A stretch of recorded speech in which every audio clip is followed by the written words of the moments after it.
बीघा में वो 100 एकड़ में उसका अनार का बाग। उसने बोला सर ना तो हम खाते हैं ना आपको दें। मैं क्यों, ऐसा क्या है? बोला हमें मालूम है कितना खतरनाक जहर है और आपको लगता अनार लेके खा रहे, फ्रूट खा रहे। बात नहीं पकड़ में, जो दिख रहा है वो है नहीं। दुनिया बदल चुकी है, मिलावट के धंधे इतने खतरनाक हैं आप सपने में। जो मिठाई बनाने वाला अपनी मिठाई नहीं खाता, जो दूध बनाने वाला अपना दूध नहीं पीता, जो घी बनाने वाला अपना घर में घी नहीं, वो आश्रम में लेके खाता है। ऐसे 10 फैक्ट्री वालों को देखता हूं, देसी घी बेचते हैं, वो सारे के सारे आश्रम के हलगान लेते हैं। बात आ रही पकड़ में? और हम कहां अटके हुए? हम अटके हुए ब्रांड पे। इस मैंने तोता छाप की हिलाना, पिछली बार मैंने ना गड़बड़ कर दी। फिर दूसरी लेडी तीसरे को बोलेगी ना रथ वाला ठीक है, इनको दिया था ये बहुत तारीफ कर रहे थे, है ना। फिर वो तीसरा बोलेगा नहीं इंजन लाना, इंजन छाप लाना। हमें नहीं पता वो साला एक कमीने ने 55 पोस्टर छापे हुए, आपको जैसा चाहिए पिप्पे पे वैसा चपका दे बोले, और हम लेके राजी हो रखे, क्योंकि हम नाम को देखते हैं, गुणों को नहीं देखते। दुनिया में नतीजे नाम से नहीं आएंगे। सवेरे उठने से लेकर रात के सोने तक हम क्या करते हैं, जिंदगी में नतीजे से घुस जाते हैं। इसने बोला था कि सर 4% यूरिया अलाउड है, किसी सुना था क्या? राइट, इसका मतलब क्या है? जो भी सरकारी डेयरी का आप दूध पी रहे हो उसके अंदर यूरिया मिलाना अलाउड है। उसके बगैर तो ये लाइन आ नहीं सकती ना। यस। और एक बार सरकारी डेयरी में भी आप चले जाओगे, आप जिंदगी में कभी दूध नहीं पियो। लाल टोपी, ये बाजू वाले को मारना है, हाँ इस वाले को, ये जोर से मार, पैर निकाल, अपना पैर निकाल, हाँ घुसेड़ इसको, ये घुसेड़ दे इसको, इधर इधर। तो कहाँ थे? डेयरी डेयरी डेयरी 5% सरकारी डेयरी। हाँ इधर ये वीआईपी वास के बैठ सब ठीक ठाक। बस बस बस बस सवेरे कितना दलिया खाया। हम लोग क्या करते हैं जब घर से निकलते हैं ना, क्या हुआ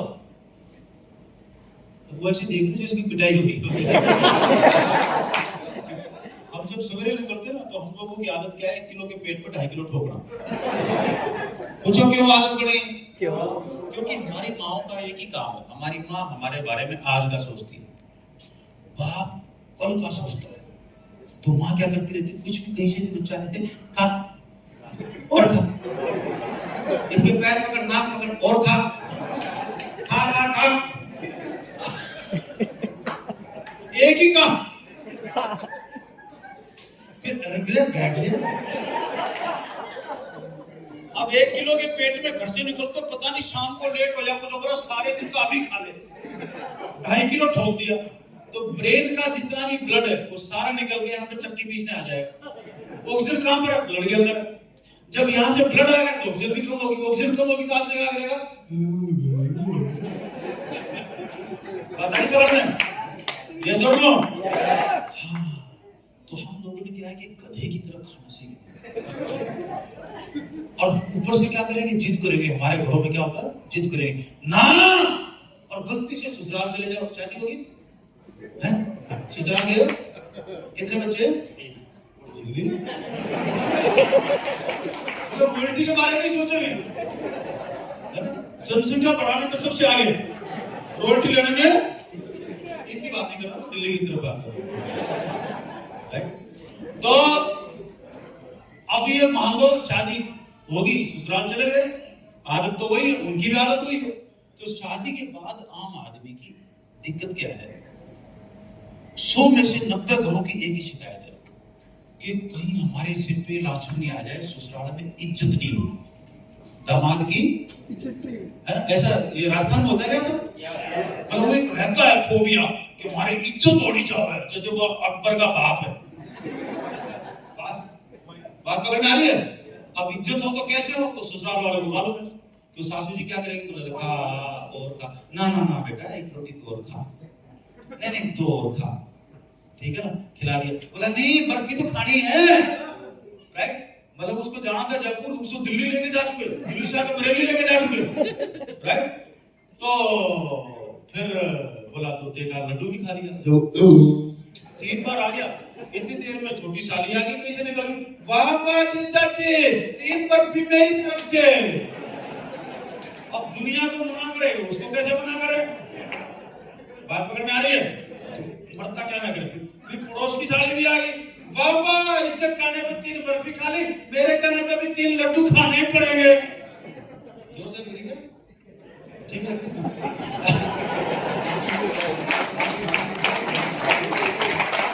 तो ससुराल वालों को मालूम है खा खा के मर जाए बेशक, लेकिन जिंदगी में इसकी कंप्लेंट नहीं आनी चाहिए कि मेरी इज्जत नहीं की। तो हमें लगता है कि खाना ठोक के अब जा, याद रहेगा। ससुराल जाए तो ध्यान रखियो, बात पकड़ में आ रही है। अब होता क्या है, इसलिए बोला गया अपने पेट को आधा खाली रखिए, है ना। तो टीसीजी की तरह रह गई है ना, टीसीजी को तो 1 रोटी दे दो 2.5 दिन 3 दिन चल जाती है उतना। कहने का मेरा भाव है इतना भी काम मत करो, लेकिन पेट को आधा खाली रखो। आप 100 किलो खाता है 50 किलो का, आपका पेट 100 किलो का, आपका पेट 1 किलो का, आधा किलो का, राइट। और उसमें घोड़े वाला खाना डालो। घोड़ा बोले तो न्यूट्रिशन, घोड़ा इतना सा खाता है लेकिन माड़ अच्छा खाता है, हम इतना खाते हैं लेकिन माड़ गधे वाला खाते हैं, तो दोनों में फर्क है। तो जिन लोगों ने इतिहास लिखा है उन्होंने आधा पेट खाली रख के इतिहास लिखा, पेट ठोक के इतिहास लिखा के बात पार में आ रही ना। तो पैसे वालों के घर में अगर पैदा होते तो हमारी ये हैबिट होती। अभी हैबिट कौन सी हमारी, तो आम जो लोग हैं उनकी आदत सबसे बड़ी है, ये सबसे बड़ा फर्क है। तो 25 साल जब यहाँ पर रहेंगे तो इस आदत में बदलाव आएगा। फिर आपके घर में जब टेबल पे बैठोगे ना तो आप किसी जिद नहीं करोगे, खाना लगा दिया, जो खाना खाओ, चॉइस आपकी है, भूखे तो खाओ, नहीं खाओ तो कोई जिद नहीं करेगा आपसे, राइट। तो ये चेंज आ जाता है, राइट। ये किसमें चेंज आएगा, प्रोग्रामिंग में चेंज आएगा। लेकिन बाजार में जितनी मिलावट है हमें सब मालूम है, मालूम होने के बाद भी हम नहीं बदलते। जोर से बोलो, हम अंग्रेजों के जमाने के जेलर हैं, हम ये 50 साल पहले ये पेंटिंग बनाई थी, इसमें किसी इटली के उसने पेंटर ने, इसमें क्या है ध्यान से देखो, क्यों, इसके पीछे क्या साइकोलॉजी है। हम कुछ भी करते, मीटिंग होते सब बढ़िया होते हैं, है ना। वो रोड पे मैं बोलता हूँ भैंस वाली कहानी, भैंस को कितना भी नहला लो, बेल खोलते ही, चेन खोलते ही जाएगी गड्ढे में, राइट। उसको वहीं मजा आता है, पड़ पड़। तो ये दीवार है बीच में, यहाँ पर छेद है, ये कोबरा आया खतरनाक सांप, पीछे लहराता हुआ, ये दिखाई दिया, घुस गया दूसरी तरफ अंधेरे कमरे में। लेकिन इसकी छोटी सी पूंछ बाहर रहेगी, इतनी देर में उधर से हम आ गए, हम यानी कि बिल्ली, राइट। अब हम क्या करते हैं, बिल्ली क्या करेगी, इसको पूंछ को उधर से, नहीं, खतरनाक कोबरा नहीं है, ये तो चूहा है। तो चूहे को छेड़ती रहती है 25 साल, जब तक ये निकल के डंक मार नहीं दे तब तक इसको छेड़ना बंद नहीं करेगी। हम भी अपनी आदत नहीं बदलते जब तक लीवर फेफड़े से अपने खराब नहीं कर ले, तब तक अपनी आदत नहीं।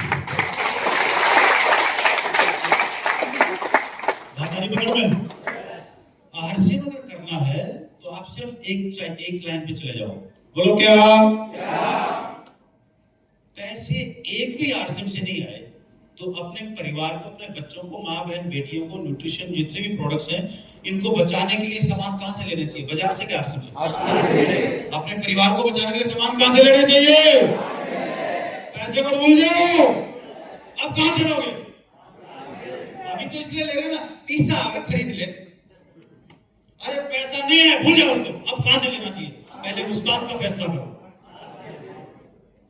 हाँ नहीं, अंदर का फैसला है, मीटिंग में बैठने का फैसला अंदर से आता, जोर से बोलो किसका लेना चाहिए?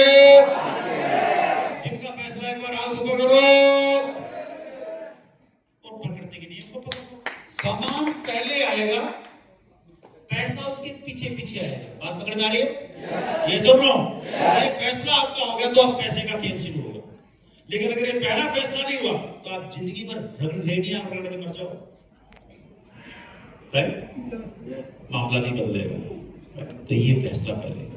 तो जब इरादा नेक है तो पैसा आपके पीछे चलेगा, ऑटोमेटिक चलेगा। नतीजा आने में 20-25 साल चाहिए, राइट? और बस लोगों को बताते जाओ, जो भी जान पहचान के हैं। नहीं भी बताओगे तो जितनी भी बहनें यहाँ पर बैठी हैं, आप अपना फैसला कर लो और अपना अकाउंट अलग खोल लो, मुच्छड़ से अलग, राइट? ये तो मुच्छड़ की आदत होती है, जहां भी पैसा दिया ना उसको लेके खा जाता है।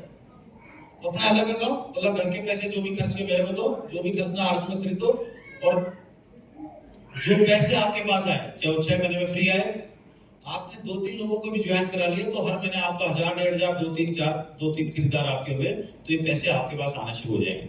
अब आप एक काम करना, अगले 25 साल उस पैसे को मत खाना जो आरसीएम के खाने की वजह से आया। उसको हर महीने 1000-2000 रुपए आप डाकखाने में डाल दो, एक एसआईपी कैलकुलेटर अपना डालो, डाकखाने में डालोगे तो 7% कंपाउंडिंग आपको मिलेगा, राइट? तो उसमें डालोगे, कैलकुलेट करके देखोगे तो जब आपकी उम्र, आपको मान लो 25 साल है तो पैसा कब चाहिए? 60 साल की उम्र में, यानी कि 30-35 साल बाद। जिस दिन मेरे हाथ पैर काम नहीं करेंगे उसी दिन तो पैसा चाहिए। जब तक हाथ पैर चल रहे मेरे को पैसे क्या करना, मैं रोज कमा लूंगा, खा लूंगा। आज यस और नो, पैसा कब चाहिए? जिस दिन मेरे हाथ पैर नहीं चलने के लायक नहीं रहा तो मेरी बीवी को भी चाहिए, दोनों बुजुर्ग हो जाएंगे। आज बच्चे अपने कामों पे चले जाएंगे, राइट? उस दिन मेरे को चाहिए, राइट? ये ध्यान रखना। तो उस दिन की तैयारी अभी से करनी पड़ेगी। तो बहनों को मैं बोल रहा हूँ, भविष्य आपके हाथ में, वो नहीं जो चमत्कार वाला लाल पीला हरा काला बाबा बताएगा, वो नहीं। आज तो उसको डालो, तो जब आप 60 साल के होंगे और आपके घर में बहू आ जाएगी, राइट? मान लो बेटा घर में है और शादी हुई, घर में बहू आएगी, बहू आएगी तो आपको डर लगेगा, पता नहीं क्या हो, क्योंकि आप जब आई थी तो आपकी सासू भी ऐसे डरी थी। तो दुनिया गोल है। तो जैसे ही आप अपना खाता खोल के दिखाना, डाकखाने में अगर ये आरसीएम जाने से पैसा डाल दिए ना, आरसीएम से खाने जो आया, तो भी आपको अगले 30 साल में कम से कम तो 1.5 करोड़ तो ये क्या बोलते हैं आपका पोस्ट ऑफिस दे दे। अब कैसे होगा, डाल दो और करके देख लो मोबाइल के ऊपर, कैलकुलेटर पड़े दुनिया भर के, राइट? जिन्होंने प्रैक्टिकल किया है, तो दुनिया का सबसे आसान काम है दुनिया में अमीर बनना, बशर्ते हम रूल को फॉलो करते हैं। तो जब इस स्टेप से हम यहाँ तक आएंगे, यहाँ आएंगे तो अलग नियम है, फिर दूसरे नियम लागू होंगे, इस स्टेप पे आएंगे फिर तीसरे नियम है। तो पहले जो पहला नियम है उसको तो फॉलो करो, वहां से आदत तो बदलेगी। लेकिन अगर उसी पैसे को आपने एसआईपी में डाल दिया, बैंक के म्यूचुअल फंड में डाल दिया, और एक पीरियड ऑफ 10 इयर्स 15 इयर्स वहां पर 7% की बजाय, क्योंकि सरकार 6-7% के आसपास घूमती है, महंगाई 8-8.5% से चलती है, तो आप जितना मर्जी कमा लो, जितनी मर्जी सैलरी हो जाए, आप रहोगे महंगाई से 1-1.5% पीछे। कुछ भी कर लो, आपकी सैलरी 20,000 हो या 2 लाख हो या 20 लाख हो, कोई फर्क नहीं पड़ता उससे, क्योंकि जितनी आपकी सैलरी बढ़ेगी आपके एक्सपेंसेस उतने बढ़ जाएंगे, आप उस किस्म के खर्चे पाल लो। हेलो, सर्वाइवल कब है? जब आपको पैसे के लिए काम नहीं करना पड़े, वो सर्वाइवल। तब आप महंगाई से आगे निकलते हो, है ना जी? व्हाट्सएप के माध्यम से बड़े अच्छे तरीके से कर सकते हो इस चीज को, राइट? तो करते रहेंगे, आगे से कंज्यूमर आते जाएंगे, इन्हीं में से कुछ रिटेल करने वाले बोलेंगे तो मेरे को तो इसी महीने पहले मैंने आरसीएम में 2 लाख का सामान, वो 2 लाख का चेक चाहिए, तो भाई 5 लाख रुपए का सामान बेच ले, तेरे घर में 2 लाख आ जाएंगे, क्योंकि बिचौलियों का सारा पैसा तेरे के पास। खाऊंगा भी नहीं, बेचूंगा भी नहीं, मीटिंग में भी नहीं जाऊंगा, करोड़पति तो बात करा जाए। इन्हीं में से कुछ है। अब सोचो, मेरी भीड़ में से चलते चलते 140 करोड़ लोग इंतजार कर रहे हैं। एक तरफ मुकेश जी कोठारी आपको मिल जाए, एक तरफ प्रहलाद जी सुरेंद्रवंश मिल जाए, ये भीड़ में क्या होगा? इसकी फुट्टी पड़ी जो किस्मत है ना, वो भी जाग जाएगी। हमसे 1000 गुना पावरफुल लोग, 1000 गुना बढ़िया लोग इस बिजनेस में आएंगे। अगली पीढ़ी लेके आएगी, ये अंजलि लेके आएगी। बात पकड़ में आ रही ना? मतलब अगले जो बच्चे हैं ये हमसे 1000 गुना बढ़िया है, हमसे 1000 गुना अच्छा काम करने वाले हैं, हमसे 1000 गुना हर तरीके में से हैं, थॉट प्रोसेस में अच्छे हैं। बात पकड़ में आ रही है? तो अपने आने वाली पीढ़ी को लेकर ताली बजा दो, हमसे 1000 गुना बढ़िया।